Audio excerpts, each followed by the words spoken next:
Welcome to the Successful Nonprofits Podcast. I'm your host, Dolph Goldenberg. Friend, today's episode is going to be a conversation about email sequencing with Lisa Fernandez. And if you are losing new donors because of an uninspired and tired thank you email, today's conversation with Lisa will help you build relationships and retain those elusive donors who give online.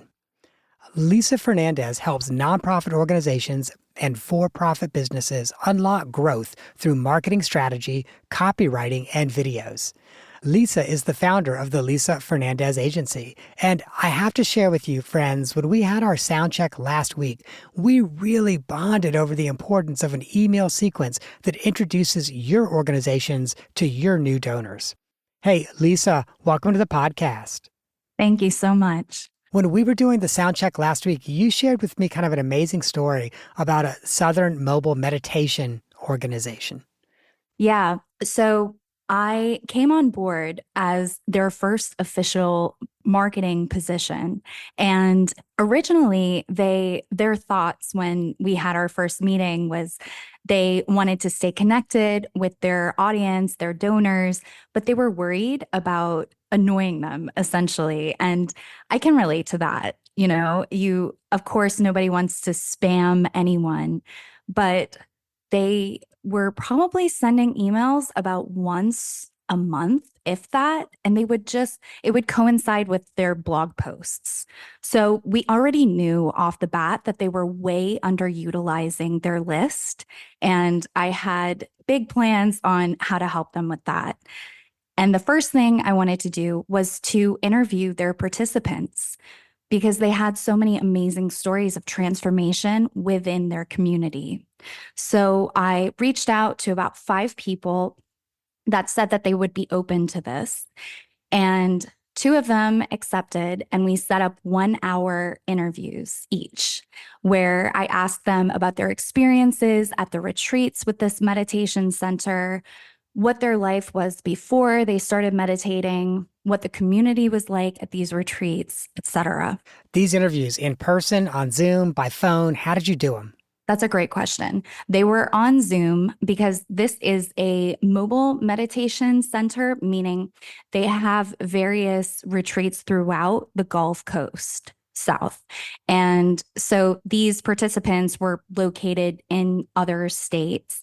And the easiest, quickest, most amazing thing to do, like we're doing now, is just to meet with each other on Zoom and have a conversation. And I even then took that conversation, put it into a transcript, because for me, it's easier to see the words and certain passages pop out as images that you want to make or testimonials that you want to highlight. And of course, getting their permission with everything that we share. And that, I think, was the single most thing that moved the needle. Sorry, once again, so I got to jump in because I got more questions. I know that some of my friends who are listening hear transcript and they're thinking, oh my gosh, does that mean you recorded these people?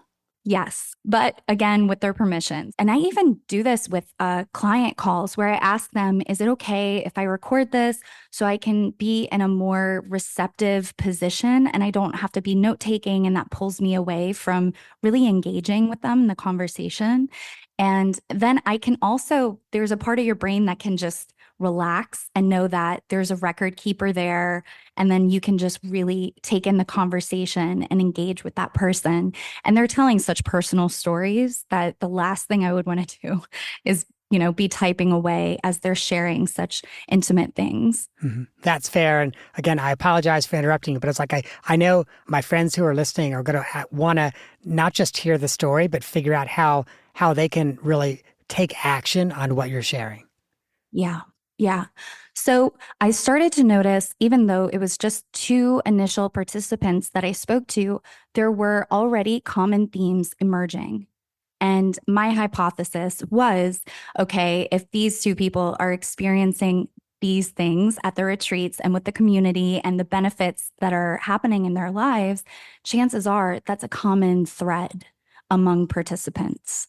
So I started to highlight those and earmark them for subject lines the contents of certain emails and sequences, particularly in welcome sequences when your audience is the most excited, right? Like, think back to when you're signing the last email list that you signed up for, whether it's for a physical product or a nonprofit or an artist you really like.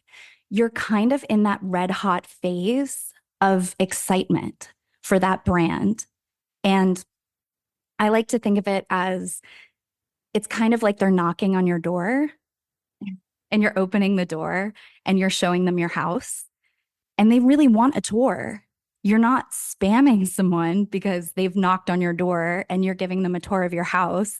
You're showing them, like, oh, look, we have a sunken living room area. Isn't that cool? And come see our back patio and have a seat, and I'll tell you about, experiences that our community has. So it's a really ripe time to get in those messages that you want to get in and to give folks a full scope of what your organization has to offer. So I know you're talking about a sequence. How many emails do you think, and I know it'll probably be a range, but how many emails should be in that welcome sequence?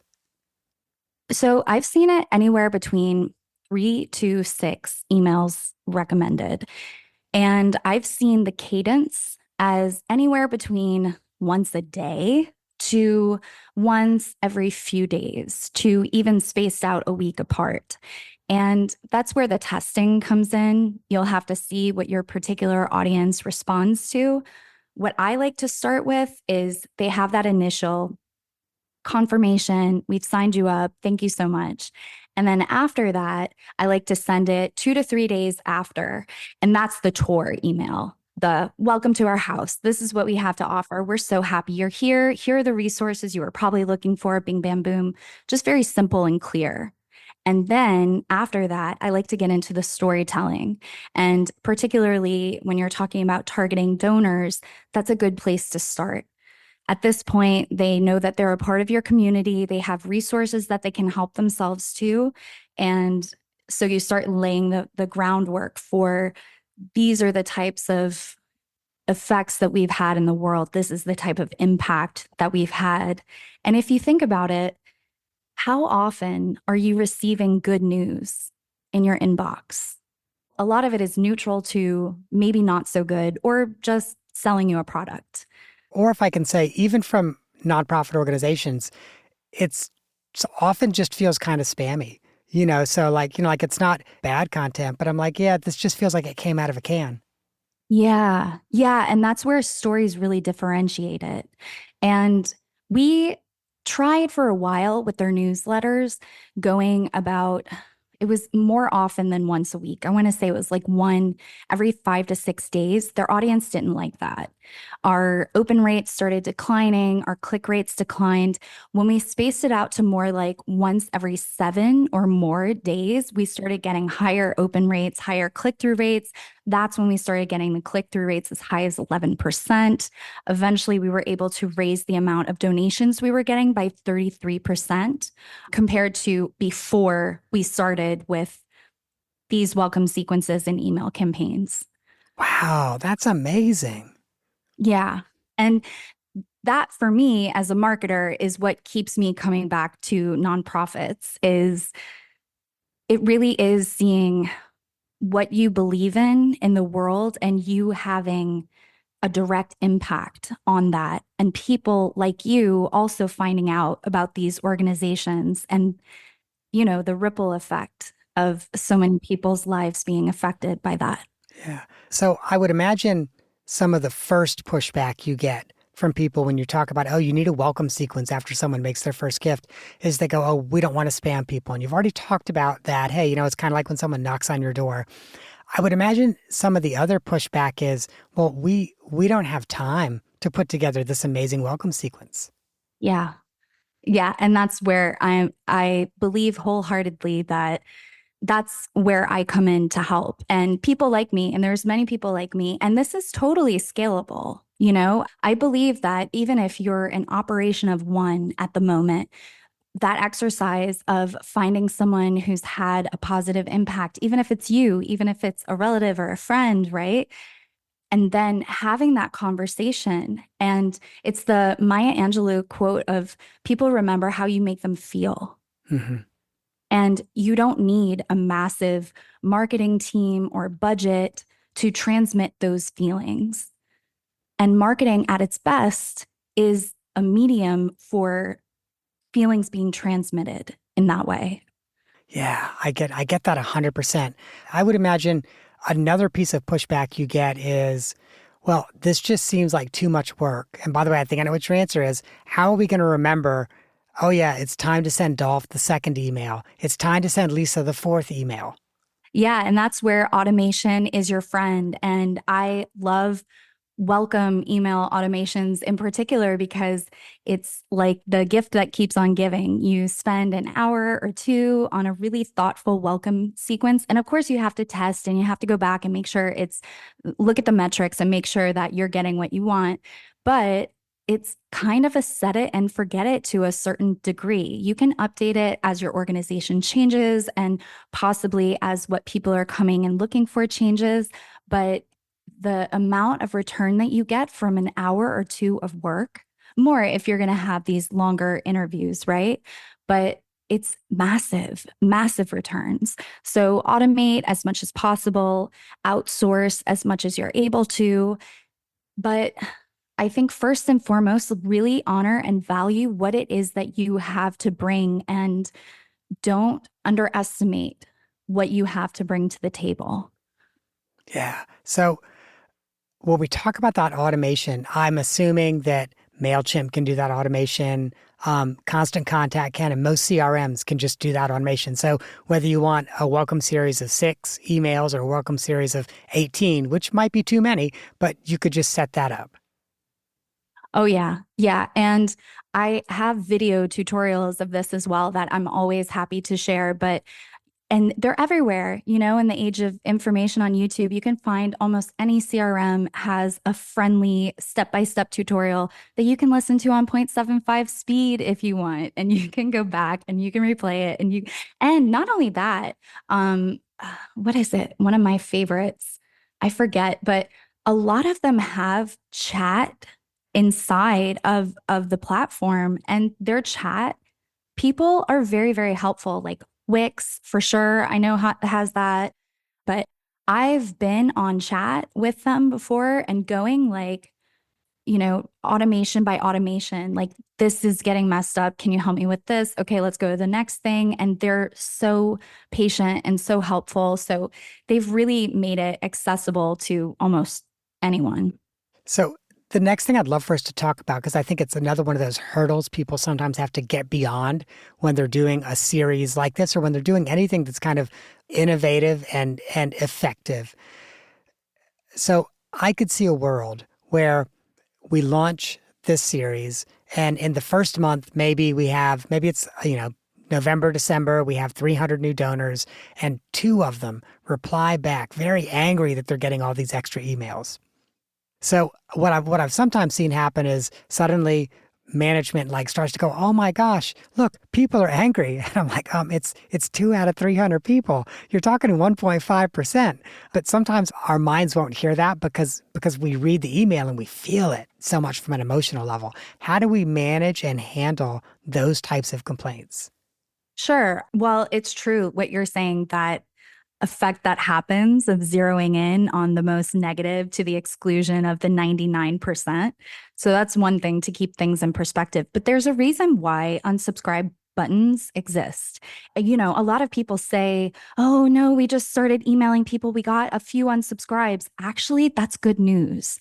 You want your audience to be weeding themselves out. If they're no longer your people, if they don't want to be in the house, if they don't want to have the tour, that's fine. And there's seasons. And that means that you have one less person on your emailing list that is less likely to use your services, donate, spread the word about you. And that's actually a really good thing. It's getting weeded out. And as those people drop off your list, your open rates should go up and your click-through rates should go up, because proportionately, it means now these people who are left have chosen to be there. They've chosen you again and again, they still want to be on your list, which I think is a big deal. Yeah. So I'll share with you, it's successful nonprofits. Well, we don't have a huge email list, but it grows every month by about 125 to 150 new subscribers. And almost religiously every month, 1 out of 20 people will subscribe and then 10 minutes later unsubscribe. And I get it. Like, in order to get some of the resources that we have at our website, you have to sign up. So people say, I want the resource, and they subscribe, and that's cool. We did what we asked them to do, and then they unsubscribe. And like you, I don't take that personally at all. I mean, from my perspective, wow, that means 19 out of 20 people go, oh, I think this is valuable content and I want to get more of it. Right. And it's also a matter of quality because you don't necessarily need 100,000 people on your list. That saying about 1,000 true fans. It's not about having 10,000 true fans or whatever. You can move the needle quite a bit with a quality, small, engaged email list. Yeah, I could not agree with you more. It's like that is really where we have to niche down and find our people and get our people to subscribe. And then that's who we're talking to.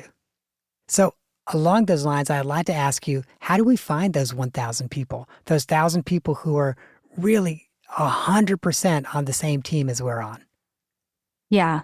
Well, lead magnets are a great way to do that. And I love getting creative with lead magnets. The organization that I was telling you about, one lead magnet that we're developing is an MP3 for a guided meditation. And it's the kind of thing where when you see it posted about on social or on the blog, you're like, oh, yeah, I would actually like to have that, whether it's a little ebook or something that's a printable, a guide to this or that, a video tutorial, some kind of pre-recorded webinar. I mean, the sky is the limit in terms of the value that you offer to your list initially in exchange for getting their email list and signing up. I love that idea of like an MP3 as a lead magnet. What are some of the more interesting lead magnets you've seen? Like, I know we've all seen, okay, you can download this ebook or, you can download this short paper. But what are some of the other lead magnets that you found to be really effective for nonprofits? Yeah, I would say that guided meditation. And then we also did a cute little mindfulness journal.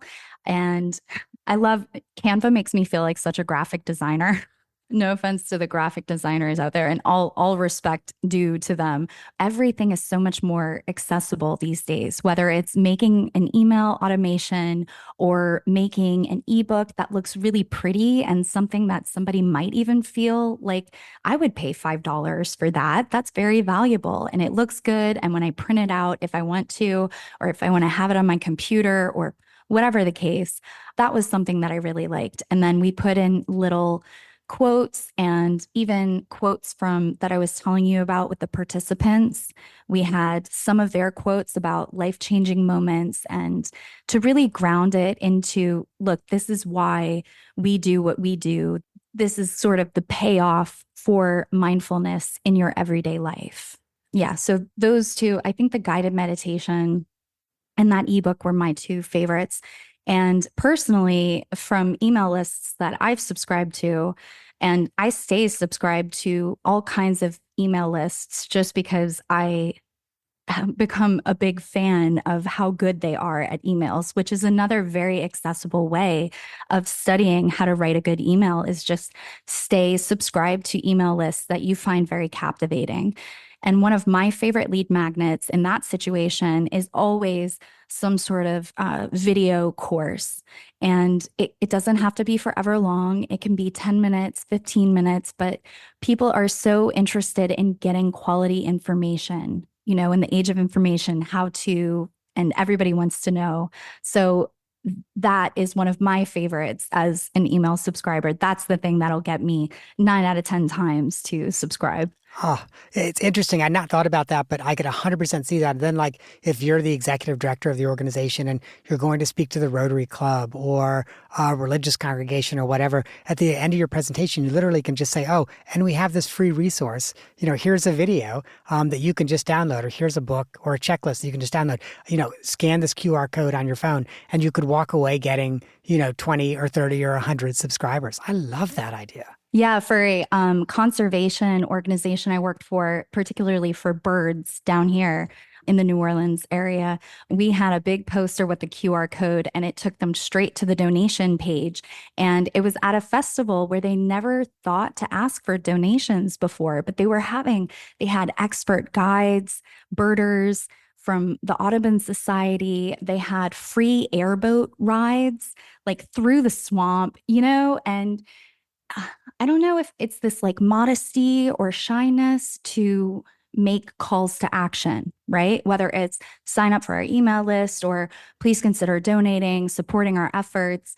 And I think there's sometimes an assumption that people aren't interested when in fact people just don't know. They don't know that they can sign up for your email list, or they haven't considered it, or you haven't made it easy enough to tee it up for them, or they don't know what necessarily their dollars might translate into. And again, with storytelling, making that very vivid and clear makes it all the more attractive, and they can connect to it. And that's the heart of why they signed up for your email list to begin with or sought out your organization. I agree with you 100%. And it's interesting. These are things I've not thought about, but we are living in this sort of miraculous time when most of us walk around with a digital wallet in our pocket. Like literally, most of us walk around with no cash and a digital wallet in our pocket. And oh my gosh, you're right. Like all these organizations should be putting up, QR codes in different places on site that, that says, hey, here's what your $5 could do. Here's what your $25 could do. Because if someone is so moved, I mean, and maybe you only get 25 of those donors a year, but they're 25 donors. First of all, I bet you could even tie it to where they were. So you're like, oh, they signed up at the trailhead. Like if it's a conservation nonprofit, they signed up at the checkout for adopting a puppy at our Humane Society. Like you could actually know exactly where they signed out and build a relationship from there. Yeah. Yeah. And like we were talking about with timing, with welcome sequences, when someone's red hot, they're very excited about what you have to offer. When you're giving someone some kind of an experience and they're feeling gratitude and their cup overfloweth, or they're feeling moved by your mission, that is the perfect time because often people want to give back too in that moment because it multiplies the positive feelings that they're having. They want an opportunity to keep that feeling going. And a lot of the times, generosity is the way it's done. Hmm. Yeah. Oh my gosh. I love that. I think that is phenomenal. So let me ask you this question, Lisa. If you could talk to the executive director or development director of every organization that already has a welcome sequence, maybe they already have that 3 to 6 email welcome sequence, what piece of advice would you want to give them? I would ask them to take a look at their sequence with fresh eyes and ask if it reflects their values and their community. And are there threads of the community ethos in those emails? Are there stories? Are there examples? Are there vivid details that help a reader palpably understand the mission? And then I would ask them to look at the stats. And you can look up stats, see what is a good open rate, what is a good click-through rate. Typically, click-through rates should be 3 to 5% around there. Open rates, I forget what good open rates are. We consistently get about in the 80s. And every time I look it up, like the range of good open rates, it goes out of my mind. Time But out. Wait a minute. Wait, you get 80% open rates? yes, yes. What size is that list? Meditation center list is, I want to say about 10,000. So you send out an email, 8,000 people open it up. Well, specifically the welcome sequence. Okay, got it, got it. Okay. Yeah, yeah, yeah. So for the newsletters, our range is closer to 67 to like 73 Okay, ish. that's still a phenomenal open rate. I Yeah, mean, yeah. that's why every time I look at that welcome sequence stats, I always feel just so proud because I'm like, wow. But it makes sense, because people have just raised their hands. And if you strike while the iron's hot. So, yeah, look at the feelings that the emails evoke and then also look at the stats. It's both. And based on those two things, you can start to move the needle a little bit this way or that. And another thing I want to say is There's this idea that marketing can be like a very put one thing in, get five thing out kind of machine. And the truth that I think a lot of people don't want to say possibly is it's so much more complex than that. And the time horizon can be so much longer than that. But the good news is it's more like a snowball. And I think everything is cumulative. So the more you put in, that's quality and keep going with consistency and checking, the better off you'll be. So I guess what I'm saying is don't feel like you have to get it perfect and exactly right off the bat. Know that you're going to have to tweak as you go. But once you set up something like a welcome email automation, you've done so much of the work already. Yeah. So, Lisa, I found that so true in my own career, both as a nonprofit professional and also running successful nonprofits. The hard thing is getting it started. And then tweaking it and making it more effective is actually a lot easier. Once I get it started and it just happens. Like, for example, the podcast, I don't even know what number this is probably going to be episode 360, 370 something. The hardest thing, honestly, was the first getting the first 30 or 40 podcasts out. And after that, it just kind of rolls out. And now we tweak it around the edges. So yeah, I agree with you 100%. Yeah, imperfect action is greater than everything for Yeah, sure. it's certainly greater than inaction. Like, oh wait, I'm holding off. I'm not ready yet. Could not agree more. Well, Lisa, it is just about time for us to move over to my favorite section, two truths and a lie.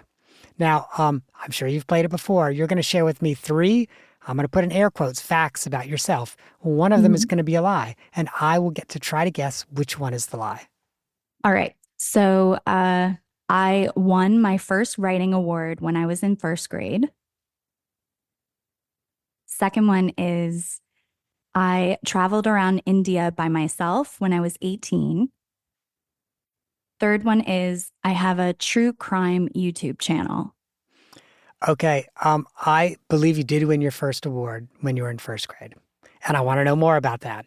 I also think you traveled around India by yourself at the age of 18, and I want to know more about that. So I am going to guess that you do not have a YouTube true crime channel.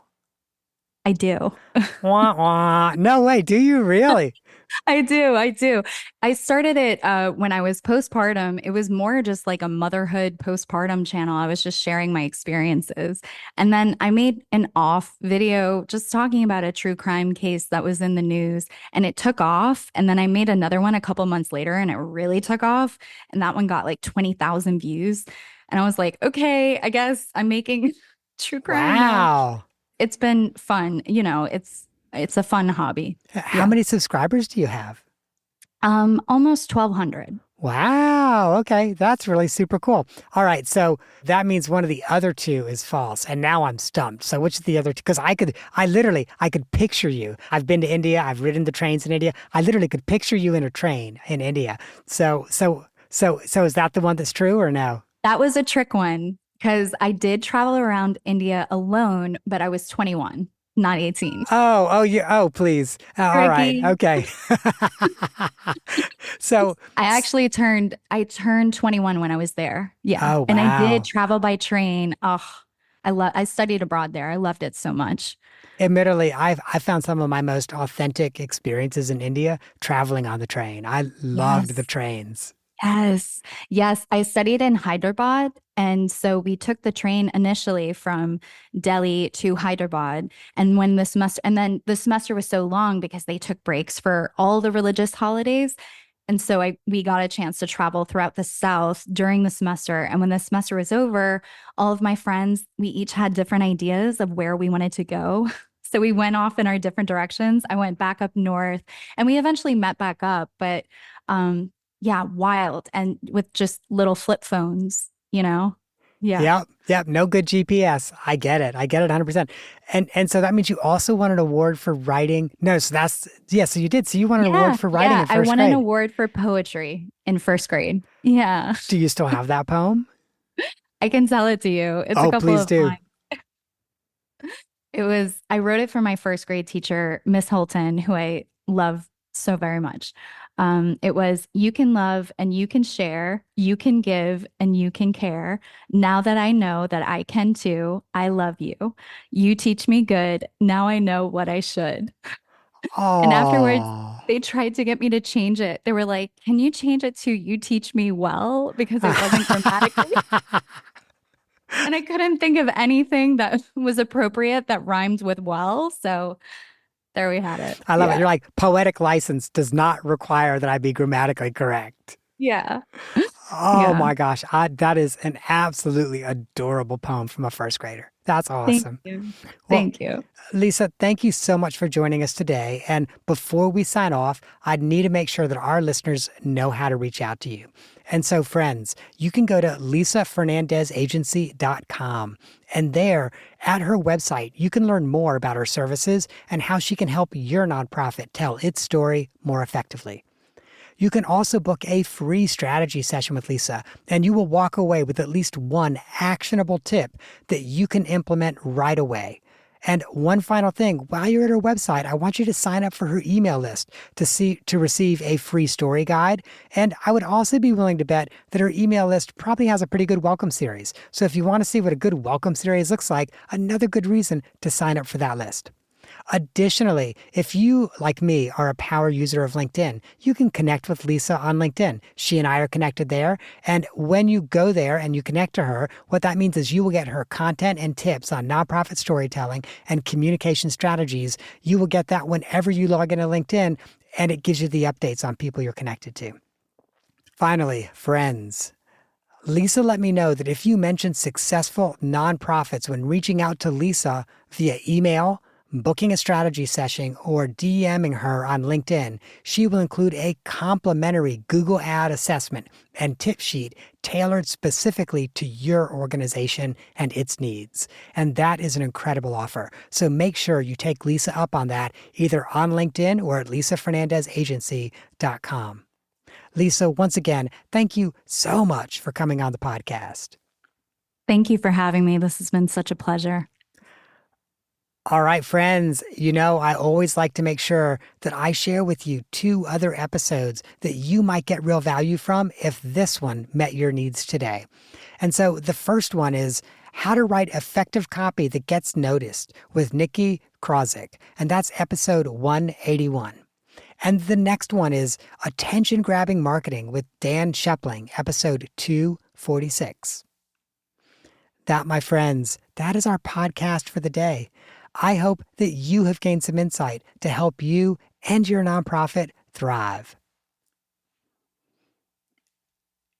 And I have to stay on so that I can do what the lawyers make me do. I'm not an accountant, nor an attorney. I say it every week. That what that means is that neither I nor the consulting practice provide tax, legal, or accounting advice. This podcast, come on, you already know it. It's for informational purposes only, and I hope you got some great information from it. But you should never rely on it for tax, legal, or accounting advice.